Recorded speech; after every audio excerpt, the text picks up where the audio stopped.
yes, now what I'm going to do is I'm going to connect those previous three asynchronous operations. So what were the previous asynchronous operations? I read a file, I read the data in a file called control.txt, and then I wrote to the file called population.txt. Then I made a network request to a server to get the data of a country. So what if I read the country name that I want the details of from the file and make the network request and get the data and write the country population to a file? So these asynchronous operations has to happen one after the other. Okay, so when after this operation we have to do this operation, then we have to do this operation. Okay, so as you might see, the first the result of the first asynchronous operation is this. Let's say I have a file called country.txt and I read that file, and that file contains a string called Lanka, and this is the value of the first asynchronous operation, result of the first asynchronous operation. Now using this value I make a network request to get the details of this country. So this is the second asynchronous operation. This asynchronous operation has to call inside the callback function of the first asynchronous operation. As the result of this asynchronous operation, we get the value, we get the details of this country. Using the details, I access the population of this country and write this data to a new file called population.txt. So this is the third asynchronous operation.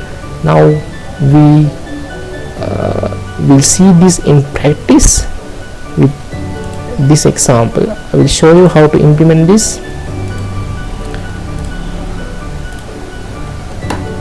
As you see in this, the first line is the same as the previous programs. What I have done is first read the file called country.txt. Then after reading the file, what should happen? This callback should get executed. Okay, inside the callback I have the access to the data. So what is the data? The country.txt file contains Lanka value. So inside the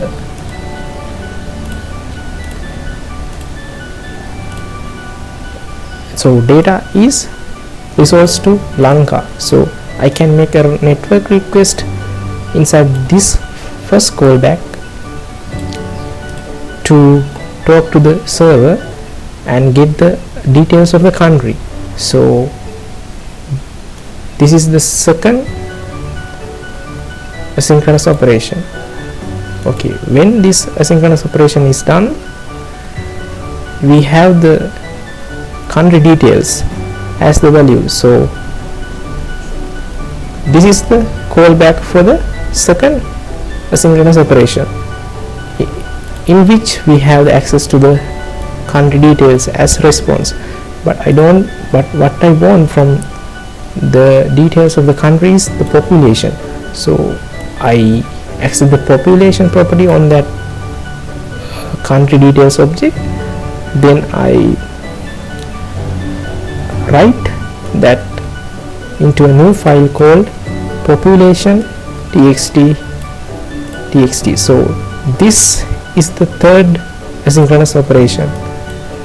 As you see, this has to be called inside the second asynchronous operation callback. So what do you call inside the third asynchronous operation callback? You print this to the terminal. Okay, now let's run this file and see the result. Run this file and see the output. As you might see, these are executed. Then we will see if we have created another new file called population.txt, which contains the country population. Now this is how actually before AX6 we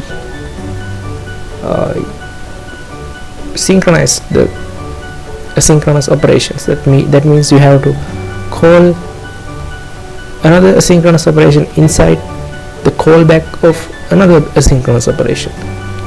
This creates a problem called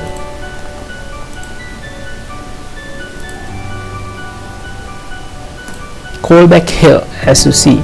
So when you call asynchronous operations inside another callback, you get some kind of a structure like this. This is not nice. The readability of the code actually decreased. So what if we can write the same asynchronous logic without using the callbacks? That means we can actually refrain from using ourselves from using callback here. So that is why we have the promises. Now we will see what the promises are and how these promises help us to refrain from the callback here in the next few videos. Thank you very much.